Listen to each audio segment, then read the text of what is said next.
మనిషి జీవితానికి నమ్మకం పునాది లాంటిది.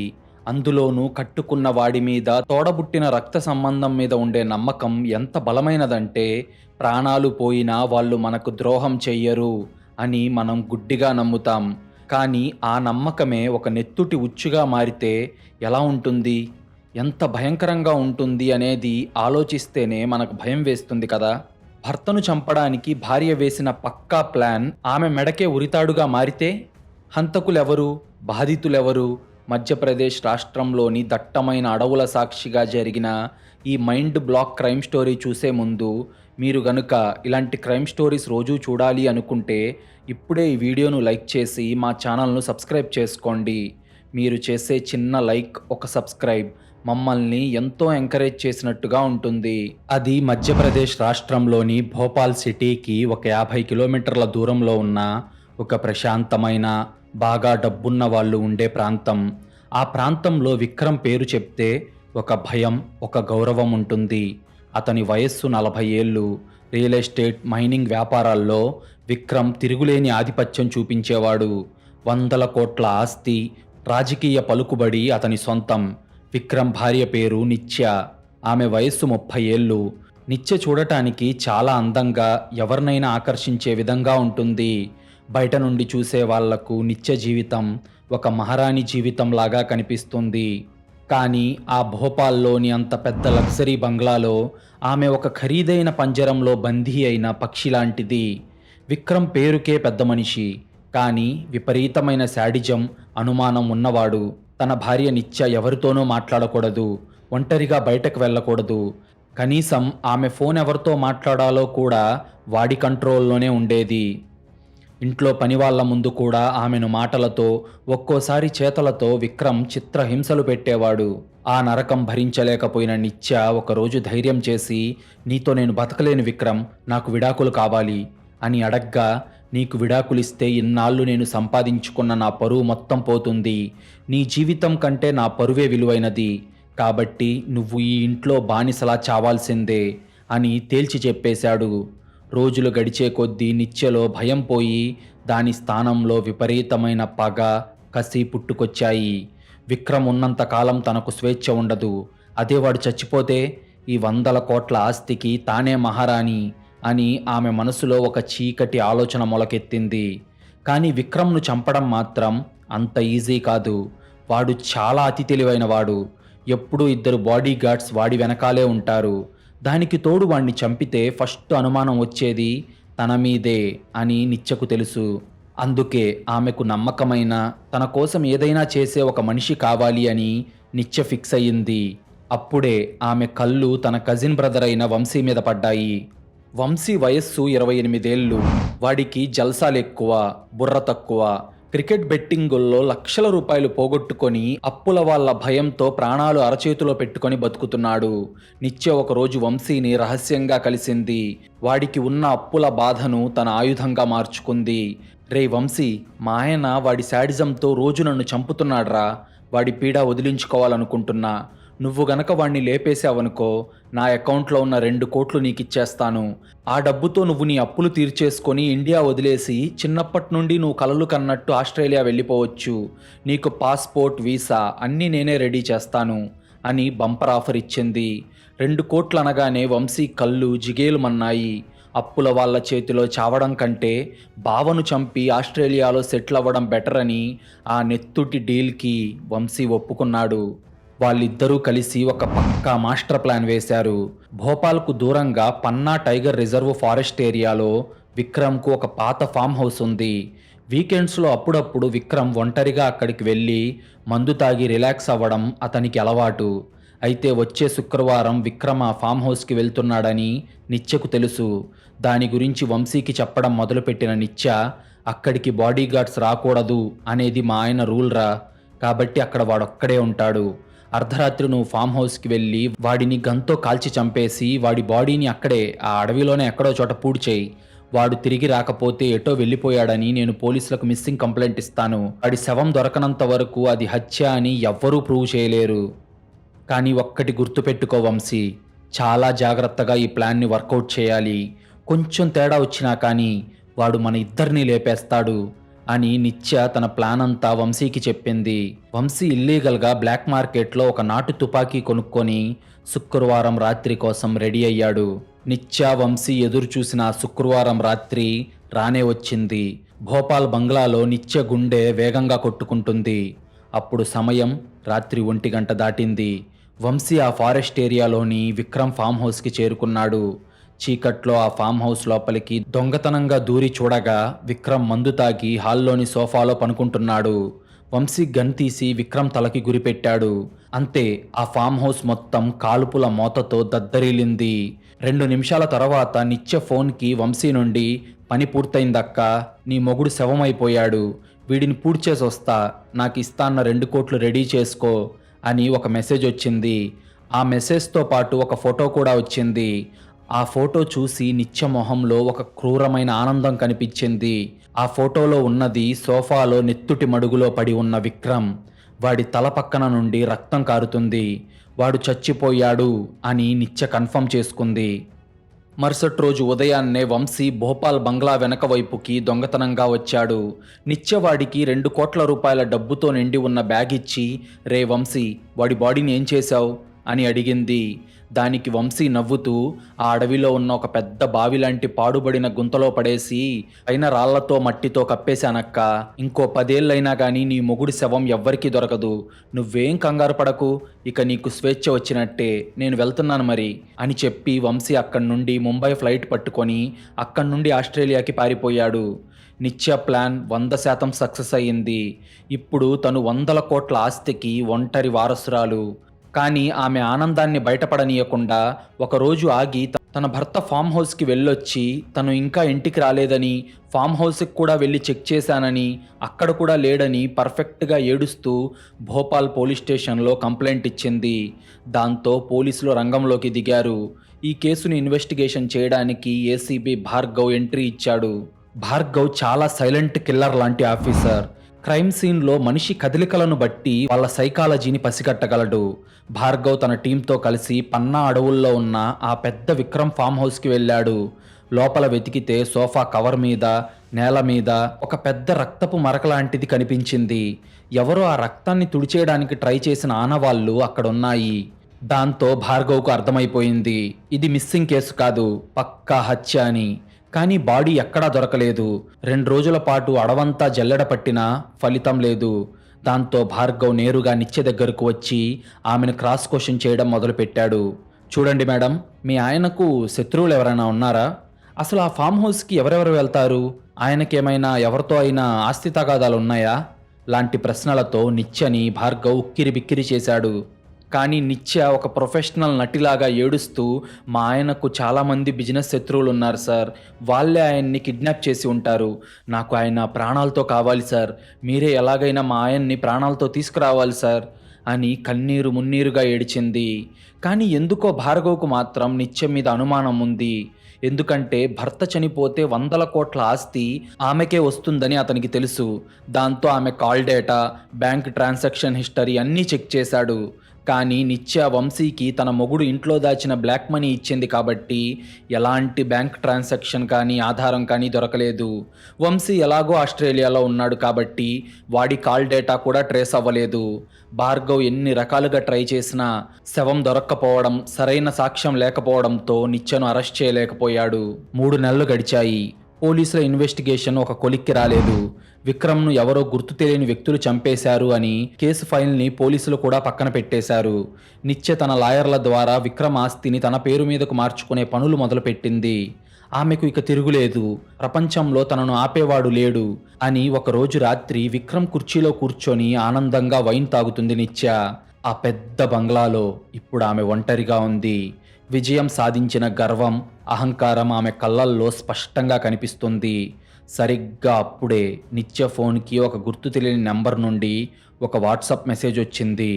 అది ఒక వీడియో మెసేజ్. ఈ టైంలో గుర్తు తెలియని నెంబర్ నుండి ఎవరు మెసేజ్ పంపారు, అది కూడా వీడియోనా అని నిత్య ఆ వీడియోని ప్లే చేసింది. ఆ వీడియో చూడగానే నిత్య చేతిలో ఉన్న మందు గ్లాస్ కింద పడి పగిలిపోయింది. ఆమె గుండె ఆగిపోయినంత పనయ్యింది. ఆమెకు ఊపిరాడటం లేదు. ఆ వీడియోలో వంశీ ఉన్నాడు. వాడు ఆస్ట్రేలియాలో లేడు, ఇండియాలోనే ఉన్నాడు. అంతకంటే మైండ్ బ్లాక్ అయ్యే విషయం ఏంటంటే ఆ వీడియోలో వంశీ పక్కన నవ్వుతూ కూర్చొని ఒకడు మందు తాగుతున్నాడు. అయితే వాడు మరెవరో కాదు, నిత్య చనిపోయాడు అని చెప్పి సంబరాలు చేసుకుంటున్న ఆమె భర్త విక్రమ్. అవును, విక్రమ్ బ్రతికే ఉన్నాడు. ఆ వీడియోలో విక్రమ్ సూటిగా చూస్తూ మాట్లాడుతున్నాడు. ఏంటి నిత్య, షాక్ అయ్యావా? నువ్వు నన్ను చంపడానికి పంపిన నీ తమ్ముడు నీకంటే డబ్బుకే ఎక్కువ విలువిస్తాడని నీకు తెలియకపోవడం నాకు చాలా ఆశ్చర్యంగా అనిపిస్తుంది. వాడు నన్ను చంపడానికి వచ్చినప్పుడు నేను వాడికి నా గన్ను గురిపెట్టాను. నువ్వు 2 కోట్లు ఇస్తే నేను వాడికి 5 కోట్లు ఇచ్చాను. దాంతో వాడికి ఆశ పుట్టింది. ఆ తర్వాత ఇద్దరం కలిసి ఆ ఫామ్ హౌస్లో ఒక ఫేక్ హత్య సీన్ని క్రియేట్ చేశాం. ఆ ఫోటోలో ఉన్న రక్తం, నేల మీద పడిన రక్తం నాది కాదు, అడవిలో తిరిగే ఒక కుక్కది. నేను బతికున్నానని తెలిస్తే నువ్వు మళ్ళీ నన్ను చంపడానికి ట్రై చేస్తావు. అందుకే నేను చచ్చిపోయినట్టు నటించాను. ఇప్పుడు నువ్వు నా ఆస్తి తీసుకున్నావు కాబట్టి ఈ నకిలీ హత్యను అసలు హత్యలాగా నీ మెడకు చుట్టుకునేలా చేసి నేను పోలీసులకు ఆధారాలు పంపుతాను. నువ్వు నన్ను చంపిన కేసులో జైలుకు వెళ్తావు. నేను నీ పేరు మీద ఉన్న ఆస్తిని తెర వెనక నుండి అనుభవిస్తాను. కంగ్రాచ్యులేషన్స్ నిత్యా, సక్సెస్ఫుల్గా నేను వేసిన వలలో పడ్డావు అని కిరాతకంగా నవ్వాడు విక్రమ్. అంతే, వీడియో కట్ అయిపోయింది. అదంతా చూసిన నిత్యకి తాను చూసింది నిజమా లేదంటే భ్రమణ అనేది అర్థం కాక ఆమె మైండ్ బ్లాక్ అయిపోయింది. తను తన భర్తను చంపేయడానికి వేసిన మర్డర్ ప్లాన్ని ఇప్పుడు విక్రమ్ తన మీదే రివర్స్ ప్లాన్గా వాడుతున్నాడు. తన తమ్ముడే తనకు ద్రోహం చేశాడు, అసలు మర్డరే జరగలేదు, కానీ మర్డర్ జరిగినట్లు, అది కూడా నిత్యనే చేయించినట్టు విక్రమ్ పోలీసులకు పక్కా ఆధారాలు క్రియేట్ చేసి ఉంటాడు. ఇప్పుడు విక్రమ్ బతికున్నాడు అని పోలీసులకు చెప్తే తను మర్డర్ ప్లాన్ వేసిన విషయం ఒప్పుకున్నట్టే అవుతుంది. చెప్పేయకపోతే చేయని హత్యకు జైలుకు వెళ్లడం ఖాయం. తన భర్త ఒక మాస్టర్ మైండ్ అని, వాడు అజ్ఞాతంలో ఉండి తనను వేటాడుతున్నాడని నిత్యకు అర్థమైపోయింది. ఒక భార్య బతికున్న తన భర్త చచ్చిపోయాడని పోలీసులకు ఎలా నిరూపిస్తుంది? ఈ ఊహించని ట్విస్ట్ నుండి నిత్య ఎలా బయటపడింది? భర్త విసిరిన ఈ సైకలాజికల్ ట్రాప్ని బద్దలు కొట్టడానికి నిత్య ఒక లాయర్తో కలిసి వేసిన ఆ రెండవ మర్డర్ ప్లాన్ ఏంటి? అసలు బతికున్న విక్రమ్ను నిత్య ఏం చేసింది? తనను చంపడానికి వచ్చిన భార్య ప్లాన్ని రివర్స్ చేసి నకిలీ హత్య క్రియేట్ చేసిన విక్రమ్ చివరికి ఏమయ్యాడు అనే ప్రశ్నలకు సమాధానాలు తెలుసుకునే ముందు మీలో చాలామంది మన వీడియోలు చూస్తున్నారు కానీ లైక్ చేయడం లేదు, మన ఛానల్ను సబ్స్క్రైబ్ చేయడం లేదు. ప్లీజ్ మీరు చేసే చిన్న లైక్, ఒక సబ్స్క్రైబ్ మమ్మల్ని ఎంతో ఎంకరేజ్ చేసినట్టుగా ఉంటుంది. చేతిలో ఉన్న మందు గ్లాస్ కింద పడి ముక్కలవ్వడమే కాదు, నిత్య మెదడు కూడా వేలాది ముక్కలుగా పగిలిపోయింది. వీడియోలో తన భర్త విక్రమ్ కిరాతకంగా నవ్వుతున్న ఆ నవ్వు ఆ పెద్ద బంగ్లా గోడల మధ్య రీసౌండ్లో వినిపిస్తుంది. నేను చచ్చిపోయినట్టు నటించాను, ఇప్పుడు ఆ మర్డర్ సీన్ని నీ మెడకు చుట్టుకునేలా పోలీసులకు ఆధారాలు పంపుతాను అన్న విక్రమ్ మాటలు ఆమెను ప్రాణభయంతో వణికేలా చేశాయి. ఒక భార్యగా విక్రమ్ చేతిలో ఆమె పడ్డ శారీరక, మానసిక హింస ఒక ఎత్తైతే, ఇప్పుడు బతికున్న భర్తను చంపాను అన్న నేరంతో జైలు పాలయ్యే ఉచ్చు మరో ఎత్తు. తన తమ్ముడు వంశీ డబ్బే లోకంగా మార్చుకొని తనకు ద్రోహం చేశాడు అన్న నిజం ఆమెను కుంగదీసింది. నిత్య ఆ రాత్రంతా నిద్రపోలేదు. ఏడుస్తూ కూర్చుంటే ఉదయం కల్లా పోలీసులు వచ్చి అరెస్ట్ చేస్తారు. విక్రమ్ ఖచ్చితంగా ఏసీపీ భార్గవ్కు ఆధారాలు పంపే ఉంటాడు. ఇప్పుడు తనను తాను ఎలా కాపాడుకోవాలి? భర్త వేసిన ఈ సైకలాజికల్ ట్రాప్ని బద్దలు కొట్టాలంటే తాను ఒక వంటింటి ఇల్లాలిలా ఆలోచిస్తే సరిపోదు, విక్రమ్ కంటే పెద్ద క్రిమినల్లా ఆలోచించాలి అని నిత్య కళ్ళల్లో నుంచి వస్తున్న కన్నీళ్లు తుడుచుకుంది. ఆమె ఫోన్ తీసుకొని తన పాత కాలేజీ ఫ్రెండ్ మరియు ప్రజెంట్ భోపాల్లో ఒక డేంజరస్ క్రిమినల్ లాయర్ అయిన రుద్రకు ఫోన్ చేసింది. రుద్ర చట్టంలోని లొసుగులను తన వేళ్ల మీద ఆడించగల ఒక అతి భయంకరమైన తెలివితేటలున్న లాయర్. తెల్లవారుజామున 4 గంటలకు రుద్ర నిత్య బంగ్లాకు వచ్చాడు. నిత్య వణుకుతూ ఆ వీడియోని రుద్రకు చూపించి తాను పడిన కష్టాల గురించి, తాను వేసిన ప్లాన్ గురించి, తన తమ్ముడి ద్రోహం గురించి అంతా పూసగుచ్చినట్టు చెప్పింది. ఆ వీడియో చూసిన రుద్ర పెదాల మీద ఒక విచిత్రమైన, క్రూరమైన నవ్వొచ్చింది. నిత్య, నీ మొగుడు విక్రమ్ చాలా తెలివైనవాడు, కానీ వాడికి చట్టం గురించి ఒక బేసిక్ రూల్ తెలియదు. చట్టం దృష్టిలో వాడు మిస్ అయ్యాడు అంతే. త్వరలోనే వాడు చనిపోయాడని వాడే నకిలీ ఆధారాలు సృష్టిస్తాడు కదా, అప్పుడు వాడు చట్టం దృష్టిలో ఒక శవం. ఒక శవాన్ని నువ్వు నిజంగా చంపినా అది హత్య కిందకు రాదు అన్నాడు. కానీ రుద్ర చెప్పింది నిత్యకేమీ అర్థం కాలేదు. అప్పుడు రుద్ర ఆమెకు తన మాస్టర్ ప్లాన్ గురించి వివరించాడు. నిత్య, వాడు బతికే ఉన్నాడు అని మనం పోలీసులకు చెప్తే వాడిని చంపడానికి నువ్వు సుపారీ ఇచ్చినట్టు ఒప్పుకున్నట్టే అవుతుంది. కాబట్టి మనం పోలీస్ స్టేషన్‌కి వెళ్ళకూడదు. ఈరోజు సాయంత్రం లోపు ఏసీపీ భార్గవ్‌కి విక్రమ్ ఏదో ఒక ఆధారం పంపుతాడు. భార్గవ్ నిన్ను అరెస్ట్ చేయడానికి వస్తాడు. నువ్వు ఏమాత్రం భయపడకుండా పోలీసులకు లొంగిపో. నిన్ను కస్టడీలోకి తీసుకున్నాక నీ ప్రాణాలకు ముప్పుందని, నీకు రక్షణ కావాలని నేను కోర్టులో ఫైల్ చేసి నిన్ను 24 గంటలు పోలీసుల నిఘాలో ఉండేలా చేస్తాను. నువ్వు ఆ 3 రోజులు కస్టడీలో ఉన్నప్పుడు నేను బయట ఆ విక్రమ్ గాడిని, నీ తమ్ముడు వంశీ గాడిని వేటాడి వాళ్ళ రక్తం కళ్ళ చూస్తాను. ఒక ఫ్రెండ్‌గా ఇది నేను నీకిస్తున్న హామీ అని రుద్ర నిత్యకు మాటిచ్చాడు. రుద్ర చెప్పినట్టే ఆ రోజు సాయంత్రం ఏసీపీ భార్గవ్‌కు ఒక గుర్తు తెలియని పేరు నుంచి కొరియర్ వచ్చింది. అందులో ఒక పెన్ డ్రైవ్ ఉంది. ఆ పెన్ డ్రైవ్‌లో నిత్య వంశీకి 2 కోట్లు ఇస్తున్నట్టు మాట్లాడిన ఆడియో రికార్డింగ్ ఉంది. నిజానికి వంశీ తన అక్క మొగుణ్ణే చంపేస్తుంది. ఆ తర్వాత నన్ను చంపదన్న గ్యారెంటీ ఏంటి అని తన సేఫ్టీ కోసం ఆ ఆడియో రికార్డ్ చేశాడు. అలాగే వంశీ ఫామ్ హౌస్‌లో రక్తం మధ్యలో తీసిన విక్రమ్ ఫేక్ డెడ్ బాడీ ఫోటోలు కూడా ఉన్నాయి. అది చూడగానే ఏసీపీ భార్గవ్‌కి రక్తం ఉడికిపోయింది. కేవలం ఆస్తి కోసం కట్టుకున్న వాడినే సుపారీ ఇచ్చి మరీ చంపిస్తుందా అని వెంటనే తన టీంతో వెళ్ళి నిత్య బంగ్లాను చుట్టుముట్టాడు. కానీ నిత్య ఏమాత్రం భయపడకుండా చాలా ప్రశాంతంగా చేతులు ముందుకు చాచి అరెస్ట్ అయ్యింది. పోలీస్ స్టేషన్లో భార్గవ్ నిత్యను ఇంట్రాగేషన్ చేస్తున్నాడు. నీ తమ్ముడు వంశీ ఎక్కడున్నాడు?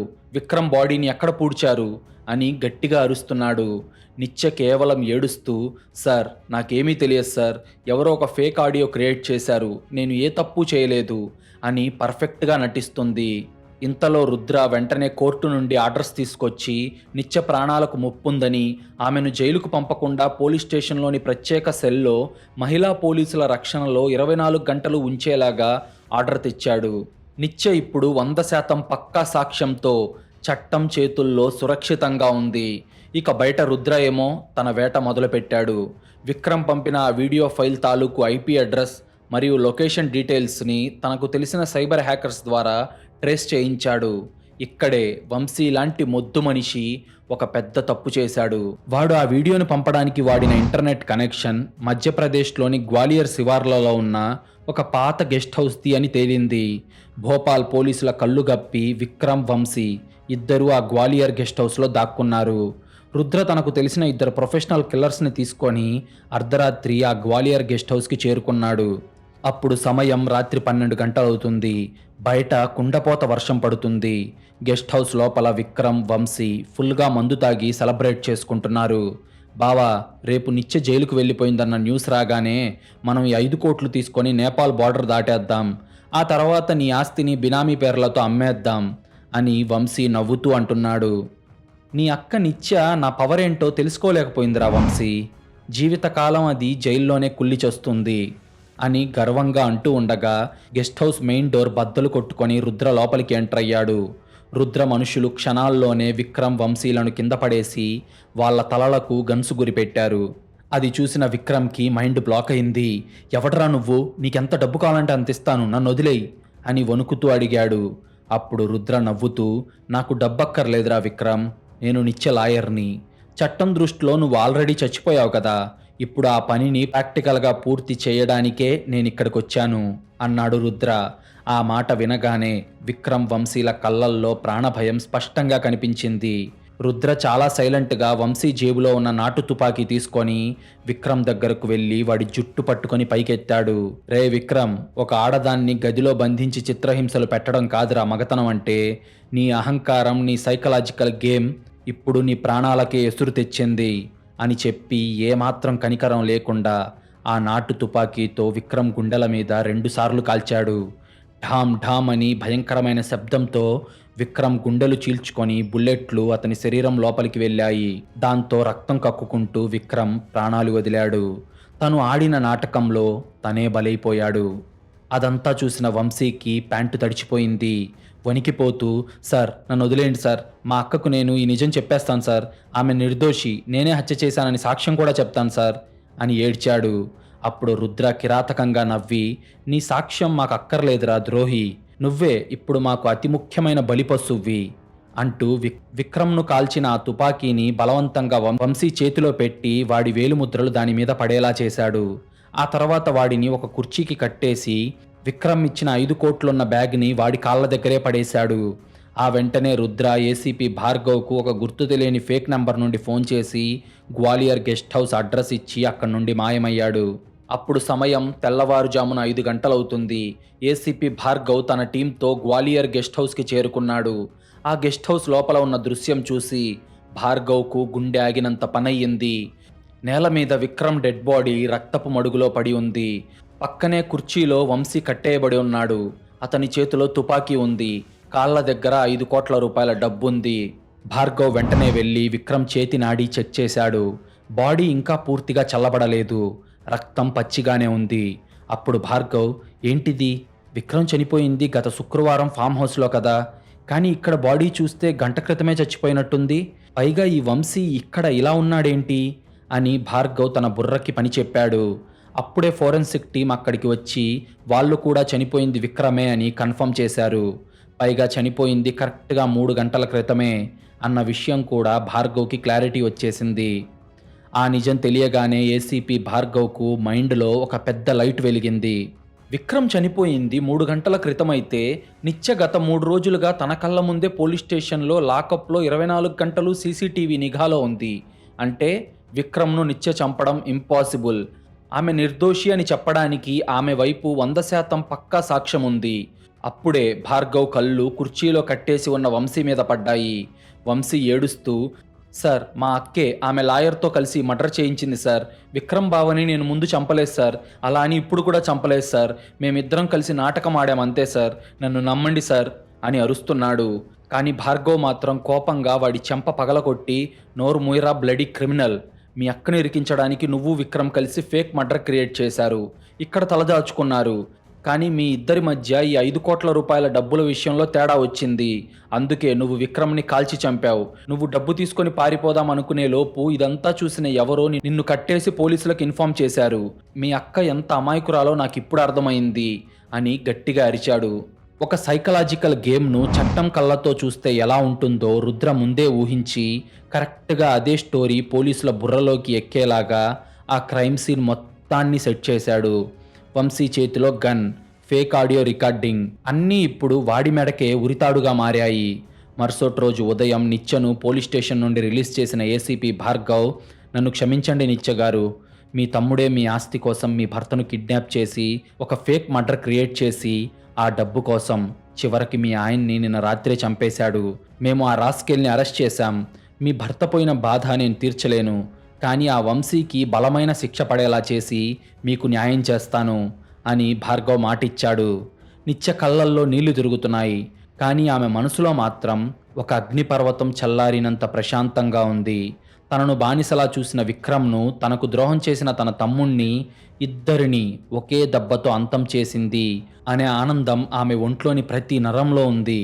కోర్టులో ఈ కేసు నిలబడింది. ఫోరెన్సిక్ రిపోర్ట్, వంశీ చేతిలోని గన్, 5 కోట్ల రూపాయల డబ్బు, ఇలా అన్నీ పక్కా ఆధారాలుగా మారడంతో జడ్జి వంశీకి యావజ్జీవ కారాగార శిక్ష విధించారు. కన్న తల్లి లాంటి అక్కకు ద్రోహం చేసిన పాపానికి వాడికి జీవితకాలం జైలులోనే కుళ్ళిపోయే కర్మ పట్టింది. విక్రమ్ అహంకారం, వాడి అతి తెలివి వాడి ప్రాణాలనే తీసింది. నిత్య ఇప్పుడు 100 కోట్ల ఆస్తికి ఏకైక యజమానురాలు. ఎవరి అనుమతి లేకుండా ఆ విశాలమైన బంగ్లాలో స్వేచ్ఛగా ఆమె ఊపిరి పీల్చుకుంటుంది. నిత్య తనను అణచివేయాలి అని చూసినప్పుడు కూడా భరించింది. కానీ అదే అణిచివేత ఆమె ప్రాణాల మీదకొచ్చినప్పుడు ఆమె విక్రమ్ కంటే పెద్ద రాక్షసిలా మారి దెబ్బ కొట్టింది. కర్మ ఎవరినీ వదిలిపెట్టదు. విక్రమ్ వేసిన నకిలీ చావు అనే ఉచ్చు చివరికి వాడికి అసలు మరణాన్ని తీసుకొచ్చింది. నిత్య చట్టంలోని లొసుగులను ఒక ఆయుధంగా వాడుకొని చేసిన మర్డర్ని చేయనట్టుగా నిరూపించుకున్న తీరు పోలీసుల చరిత్రలోనే ఒక అంతుచిక్కని, సాల్వ్ చేయలేని పర్ఫెక్ట్ క్రైమ్గా మిగిలిపోయింది. నమ్మకం ద్రోహంగా మారితే ఆ ద్రోహానికి పడే శిక్ష ఎంత సైకలాజికల్గా, ఎంత కిరాతకంగా ఉంటుందో చెప్పడానికి ఈ కేసే ఒక సజీవ సాక్ష్యం. మీకు గనుక ఈ క్రైమ్ స్టోరీ నచ్చినట్టయితే ఇప్పుడే ఈ వీడియోను లైక్ చేసి మా ఛానల్ను సబ్స్క్రైబ్ చేసుకోండి. మీరు చేసే చిన్న లైక్, ఒక సబ్స్క్రైబ్ మమ్మల్ని ఎంతో ఎంకరేజ్ చేసినట్టుగా ఉంటుంది.